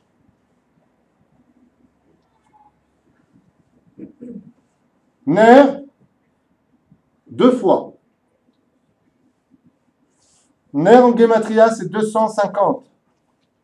Donc, fois 2, 250. Gematria, 500. Dans le Shabbat, Shalom. Donc, le jour de quoi? Mais Olamaba, pour avoir vite un enfant. Quand elle allume ces 2 bougies, elle crée, elle, la matière, comme on l'a dit tout à l'heure avec son mari, et Dieu donne la Neshama. Le jour du Shabbat, Shalom. Donc, ça fait combien en Gematria? 500. Combien avons-nous ici? Zachor, vous vous rappelez? Zachor, Shamor. Femme, homme. Ici, c'est la femme. Quand l'homme et la femme se rencontrent, combien est-ce que l'homme, il a chez lui de membres? 248. Et la femme, 252. Soit un total aussi de 500. Gematria, Pérou, ou Révou. Gematria 500. Croissez et multipliez. La Gematria de Prou ou Révou fait 500. Car quand le Shabbat, l'homme et la femme s'unissent, à l'image de vouloir créer Zachor et Shamor, c'est-à-dire un garçon ou une fille qui viendra le soir de la conception, Dieu y apportera la lumière de la Neshama chez l'enfant. D'où l'expression du mot Shabbat, Shalom. Le jour du Shabbat Shalom, où il y a l'harmonie d'Akadosh Baruch Hu qui descend, cet enfant-là, Bezrat Hashem, sera Kadosh. Vous voyez que la conception d'un enfant ne commence pas le soir même, où on lui apprend, tu sais chérie, je suis enceinte, mais bien avant de l'avoir mis enceinte. Gematria, Prou, Urvu, mère. La Gematria pour vous, c'est pas 500, c'est 250. Une bougie qui apporte l'enfant pour vous. D'accord? Bien. Les sages nous disent, rien n'est logique dans le fonctionnement des choses, car la femme ressemble à un vase brisé. Si on regarde une femme, elle est capable de sortir de son ventre la vie. Normalement, tout devrait descendre, al-pi teva, puisque nous avons les lois de la pesanteur. Et malgré tout, Akadosh Baruch Hu marzik et aisha. De l'expression combien, Baruch Hashem, une personne se doit de remercier Akadosh Baruch Hu quand il a un enfant. Mais je vous dis quelque chose, le but d'avoir un enfant, c'est comme le mariage. Se marier, c'est facile, le rester, c'est une autre histoire. D'avoir un enfant, c'est une chose facile. De le garder, c'est une longue histoire. Combien on se doit, Bezrat Hashem, de lutter, quitter Tsela Milchama Lovecha. Si vraiment on aime son enfant, qu'on ne fait pas des enfants pour s'en servir comme des jouets, ou parce que j'ai pas envie de finir ma vie seule, c'est pas Riri un enfant, c'est pas un chien, c'est pas un animal. Un enfant a le droit d'exister pour lui, mais il faut savoir l'éduquer pour l'emmener. Le shiur que j'ai fait, Baruch Hashem, sur le site internet Torah Traim, vous pouvez regarder aimer son enfant, comment éduquer son enfant, est-ce qu'on fait un enfant pour soi, comment est-ce qu'on doit faire, bien sûr qu'on a un rapport avec lui. Aval Bezrat Hashem, là-bas je parle de cela assez profondément. Les Chachamim nous disent dans Masechet Sanhedrin, chaque fois qu'un enfant vient au monde, il rapproche la Géoula. La Géoula et le Melech HaMashiach sont reliés à la naissance des enfants. Ce qui fait que chaque fois qu'une femme évite d'avoir des enfants, non seulement elle met un ma'atzor sur son mazal, elle arrête son mazal, mais en plus de ça, elle repousse la Géoula. Chaque femme qui se met des stérilets sans autorisation d'un rave, lui-même s'est entretenu avec le médecin. Bien entendu, si la femme ne peut pas avoir d'enfant, ou si elle met sa vie en danger, ou qu'elle a un problème parce qu'elle a déjà 2 petits-enfants à la maison, ou un petit enfant, ou qu'elle a besoin de respirer, on a une Torah de vie. Ah, vas-y, Stas, tu vas avoir des enfants tout le temps. Non. On a le droit de prendre une période de 6 mois. Ouais, tu as le droit d'avoir une période de 6 mois. Oh, petit poussin. On a le droit d'avoir des périodes de 6 mois avec une autorisation d'un rab pour éviter d'avoir une fécondation. Avant quoi qu'il advienne, faites très très attention à cette situation, de ne pas tarder à réouvrir la matrice Bezrat Hashem pour laisser venir chaque enfant, puisqu'il y a marqué En ben David va chikalu kol haneshamot ba'olam hazeh. Le Melech HaMashiach ne viendra que quand toutes les âmes d'Israël seront descendues sur terre pour la réparation finale. Donc chaque fois qu'on amène la bonne nouvelle de Ben Zachar ba'olam hazeh, il y a un enfant qui vient au monde, on fait venir la venue du Mashiach. On entend malheureusement beaucoup de choses catastrophiques au niveau des enfants. Il y a des enfants qui viennent par le système in vitro. Donc, ça veut dire in vitro. On dit qu'on a la première fois, genre vitro, je crois que c'est vrai qu'ils faisaient des vitres. Des vitraux. C'est très vide. Malheureusement, des fois, il y a des cas, où le papa ne peut pas avoir d'enfant. Hein? Alors, qu'est-ce que font les Français, par exemple? Ils vont choisir une semence à la banque de ce que vous savez, oui, et choisir selon les critères pour avoir des enfants. Ces enfants qui naissent de cette union s'appellent des bâtards, les khatrila. Ce sont des enfants qui viennent d'une semence d'un autre homme alors que la femme était mariée avec lui. Ce sont des mamzerim, des darga rishona. Faites très attention à cela. Et un mamzer ne peut se marier qu'avec une mamzeret et leurs enfants et leurs petits-enfants jusqu'à la venue du Mashiach. Il n'y a pas de tikkun. Il n'y a pas de réparation pour ça. Donc faites très attention à ce genre de choses, de ne pas plonger dans la culture des non-juifs.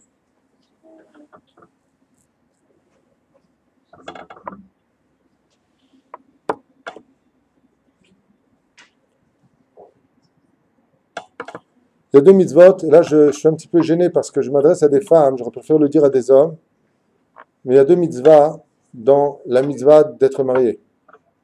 Il y a la mitzvah d'engendrer des enfants, et je n'irai pas plus loin parce que vous êtes des femmes, et il y a la mitzvah de satisfaire son épouse, nekuda. En hébreu, mitzvat ona'a, qu'on appelle faire monter son épouse, Bezrat Hashem, dans son droit à l'existence par rapport à la faute originelle, ou comme c'est marqué dans Masechet Avodah Zara, la page 25 à Moudbet, Chava a fauté avec son mari, et son tikkun passera par ce même plaisir. Ce qui fait que la mitzvah est incombée à l'homme pour la femme, et non pas à la femme pour l'homme. C'est pour ça que le mot ona, c'est la gématria du mot samechmem, qui veut dire l'ange du mal. Ou alors bia, qui veut dire aller avec son épouse. Ou alors, comme on le voit ici, il dit chai ochet. Bien, top, non méchant. La femme qui Bezrat Hashem vient faire son tikkun sur terre, sa réparation, s'arranger pour Hashem, doit savoir que son nom d'origine, ce n'était pas Isha. Pardon, son nom d'origine c'était Isha, mais Adam Arishon va lui changer son nom. Vous pouvez passer? Allez. C'est des sujets qui sont très importants et que je tiens absolument à enseigner au mari, par contre, quand je le ferai. Ce sera aussi mis sur Internet pour ceux qui voudront le voir. Mais cette mitzvah-là, et surtout dans le monde orthodoxe, doit être absolument enseignée par tous les rabbinim. Pourquoi? Il y a beaucoup de problèmes dans les shlom bayit parce que tout vient de là-bas. Et malheureusement, il y a beaucoup de gens très pieux qui ont oublié un détail. Ils voient leur femme une fois tous les... Pourquoi? Ils ont des enfants, ils ont tellement travaillé leur midot, ils ont plus ce côté animal en eux. Ouais. Alors ils oublient une chose, on a besoin d'amour sur terre. Kedat Moshe d'Israël. Ce qui fait que même si tu as fait mitzvah de Piria Verivia, parce que ta femme elle a plus de 50 ans ou 55 ans, peu importe, il y a la mitzvah de mitzvah Ona. Mais ça s'adressera aux hommes. Le nom d'origine de la première femme s'appelait Chava. Chava. Chava vient du mot Chivia, qui veut dire quoi en araméen? Si j'écris, Chivia, ça veut dire quoi en araméen? Serpent. D'accord? Chava, elle a pris son nom de là-bas. Et pourquoi est-ce qu'on l'appelait comme ça? Parce qu'en réalité, elle va avoir 3 tikkunim. Chet, c'est pour la chala. D'accord? Ensuite, le vav, comme j'ai noté ici, c'est pour la V7. C'est-à-dire quoi la V7? Son cycle. Et ensuite, elle a le he, adlakat, nerot. Du mot Chava. La femme a 3 mitzvot, qui sont les suivantes, la chala, la V7 et la adlakat nerot. Pourquoi? Vous allez comprendre tout de suite. Ce que je vais vous dire maintenant d'une importance capitale, vous allez entendre des choses que vous n'avez encore peut-être jamais entendues. La femme est la chala parce qu'elle a été elle-même celle qui a arrêté le fonctionnement de la chala sur terre. L'homme a été pris comme étant la terouma de la terre. De l'homme est venue la terouma de la femme. Donc maintenant, de la femme va être pris la terouma de l'enfant. C'est-à-dire, on prend à chaque fois la terouma, aidez-moi. Terouma, le prélèvement. Oui. Maintenant, ce prélèvement, étant donné qu'il vient d'une faute originelle qui a été d'avoir mangé du blé, c'est-à-dire le chita, d'où la chala, oui. Donc elle devra constamment avoir ce tikkun de prélever du fruit originel ce qu'elle est arrêtée ici, en versant le sang qu'on appelle la V7. Regardez le cours sur la Nida, à ne pas rater. J'ai fait un cours, Bezrat Hashem, qui a été enregistré il n'y a pas tellement longtemps, sur la signification de la Nida. Regardez-le. Donc elle a son cycle. Adlakat Nerot, pourquoi? Parce qu'elle a amené l'obscurité dans le monde. Et ce que je vais vous dire maintenant est très important. Je vous ai déjà enseigné depuis des années, que selon le Zohar HaKadosh, une femme ne doit jamais aller au cimetière. La seule fois où l'ira, c'est pour elle. Pas en y allant. Hein. D'accord? La histoire. C'est un bon cours. Et pourquoi, d'après vous, Rabbi Shimon Bar Yochai nous dit qu'une femme ne doit jamais mettre les pieds dans un cimetière? Jamais, jamais, jamais.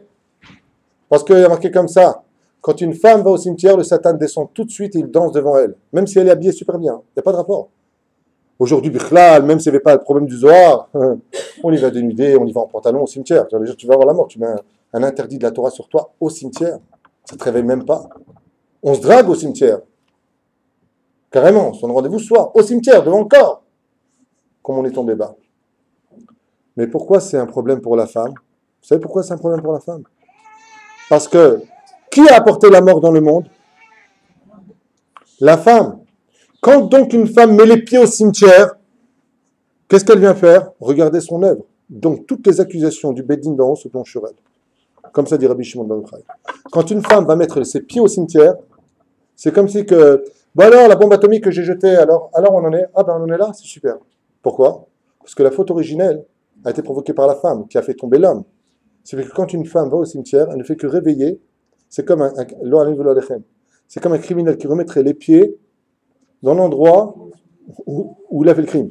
Chaque cimetière vient rappeler à la femme originelle qu'on en est là à cause de cela. Ce qui fait que la femme, si elle veut éviter de se faire remarquer dans le beddin d'en haut, il ne faut pas qu'elle mette les pieds au cimetière. Alors comment on fait quand on a des sentiments pour quelqu'un qu'on aime? On fait ce qu'ils disent les chachamim. Ne suis ni ton cœur ni tes yeux, même si elle pied à la chasse, ce n'est pas interdit. Ce que je vous dis, c'est du Zohar.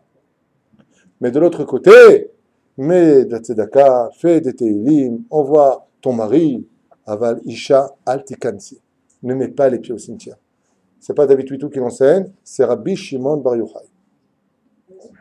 Les tzadikim, ça n'a rien à voir. Les tzadikim sont appelés vivants chaque fois qu'un tzadik vient au monde, il vient apaiser le dîne de la femme. J'ai pas compris. Beta Esped, on peut y aller. Aval, d'accompagner au cimetière, les morts, si on pouvait entendre ce qui se passerait, dire à la femme qui passe parmi eux, regarde où on est mort à cause d'eux. Donc, faut pas aller. C'est l'explication du Zohar HaKadosh. D'accord? Ouais. Pourquoi? C'est un tzaddik. Et lui, les tzaddikim, tu as remarqué, ça fait longtemps qu'il est décédé, Baba Saleh, mais on parle encore de lui. C'est-à-dire que tant que le nom vit sur terre, la personne est un tzaddik, il est appelé vivant même de sa mort. Donc les tzaddikim ne meurent jamais. Ils changent simplement de monde. Bien.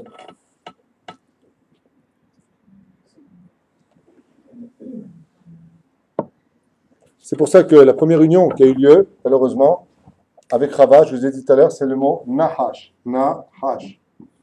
Et Nahash, vous avez remarqué que ce sont les lettres du mot Nida, Chala. Et c'est quoi le dernier? J'ai oublié, je l'ai noté ici, je me suis fait un kiff. Shemen. Ou Shabbat. Pourquoi? Nahash, Nun, Nida, Chet, Chala et Shemen, parce qu'on doit allumer les bougies de Shabbat avec de l'huile. Comme ça, c'est marqué dans les livres de Kabbalah. D'où l'importance de la réparation d'allumer avec de l'huile, car Ha-Shemen, Otiot, Ne, Shama. C'est pour ça qu'on le dit, tout celui, dit Rabbi Tarfon, qui allume les bougies avec de l'huile d'olive, Muftah lo shilo banim talmidei chachamim. Les enfants qu'il aura seront des talmidei chachamim. Parce que tu instaures à travers le socle de la volonté de ta kavana d'avoir un enfant par Ha-Shemen Zahit Zar Katit Lamaor, une huile d'olive pure de Ezrat Hashem.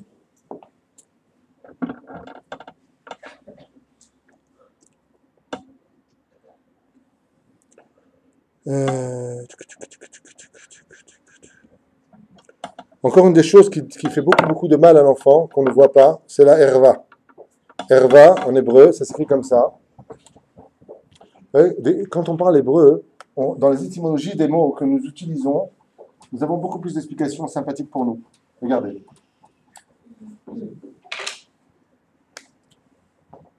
Herva, ça s'écrit comme ça. Ce sont les lettres du mot Ra, Vav et Ke. Pourquoi? Herva, ça veut dire la nudité. Une femme enceinte qui se dénude, elle est enceinte, en plus elle se met en bikini, elle va à la piscine, ainsi de suite. Elle fait tomber les valeurs de son fils qui correspondent au Yud-Ke, Vav-Ke. Vous rappelez ce qu'on a dit tout à l'heure, Yud-Ke, c'est le père et la mère. Les enfants sont Vav-Ke. Quand une femme se met Herva, se dénude, elle n'a pas honte, alors à partir de ce moment-là, elle imposait le mal dans ses enfants.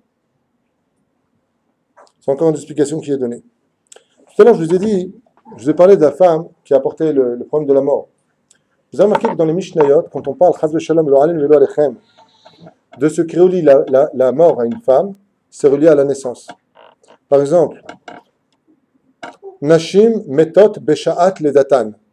Les femmes meurent dans ce monde au moment de la naissance de leur enfant. Dans quel cas? Al shelo nezeirot banida ou bahala ou ba'atakatener.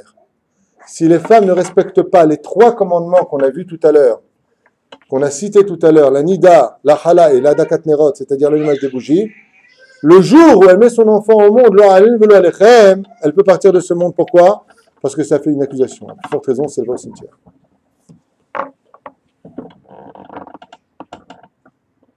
Je vous ai noté aussi des choses que j'ai lues dans les livres qui m'ont... Vous avez marqué comme ça, combien on se doit d'expliquer aux femmes, de façon générale et à plus forte raison, quand elles sont enceintes, l'importance de ne pas fréquenter les mauvais lieux. L'importance de ne pas fréquenter les mauvaises personnes. Mais tout ce qui rappelle la vie, la joie de vivre, si on veut Bezrat Hashem un bel enfant, comme ça disait Chachamim. Il y a des femmes, elles sont enceintes, elles vont à Ibiza, elles vont danser l'arabe, elles vont danser le punk, je ne sais pas ce qu'elles dansent, peu importe, avec l'enfant dans le ventre. Ayel Azé, Sobel, Ayel Azé, cet enfant qui est en elle, il souffre énormément. C'est pour ça que l'enfant qui est en elle, il vient de ce qu'on appelle Av-Em. Regardez en hébreu ce que ça donne. Av-Em. Et après ça, je vous donnerai la parole si vous avez des questions. Pour faire un bébé, il faut Ab. Ça fait combien en Gematria Ab? 3. Ensuite, il faut M. Ça veut dire la maman. Ça fait combien en Gematria? 41. 41, 3, ça fait combien? 44. Gematria Dam. Gematria Yeled. La Gematria du mot papa et maman sont capables d'apporter la vie, mais sont aussi capables d'apporter la mort. Ça apporte aussi bien l'enfant que la perte. Le dam, c'est la même Gematria. Dam de Yeled. La reine, c'est ce qu'ils disent les sages ici. Fais attention car les Gematriotes n'ont pas été marqués pour rien.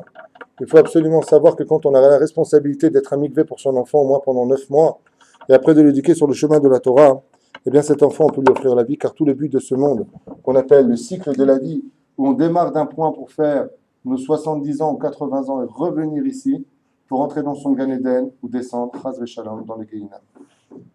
C'est ce qu'on a expliqué au début du cours. L'enfant, avant de venir du Zohar Kadosh, on l'emmène voir d'abord le Gan Eden et ensuite le Gehinam. Le but des parents, si vraiment ils aiment leurs enfants, c'est de tout faire pour que leurs enfants retournent à 120 ans devant la porte de leur Gan Eden et au plus haut de tout. Ça, c'est vraiment avoir eu un fils.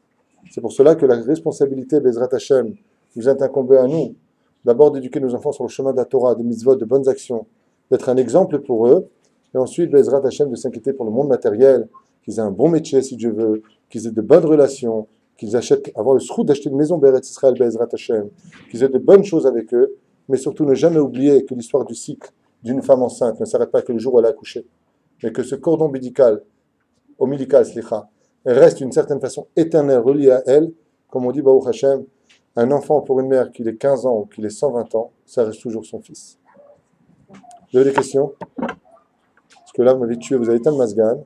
J'ai l'impression d'être dans un hammam. Aucune question sur la femme enceinte? Ah, première question.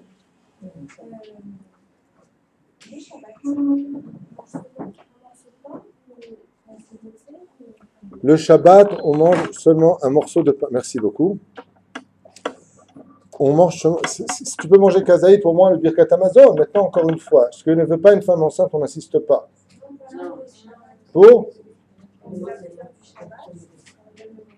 faut manger, si tu peux manger kabetza, c'est bien, 54 grammes de pain. Ah, non, c'est bon. Non, c'est bon. Mais là, elle veut manger, donne-moi 54 grammes de pain. Pour moi, donne-moi 5 pour lui. Imagine, tu en as 3. Je me rappelle la blague. Vous avez une minute pour une blague ou pas? Hein? Non, c'est un ultra-orthodoxe comme ça de Mehacharim, mais il arrive vite à l'hôpital.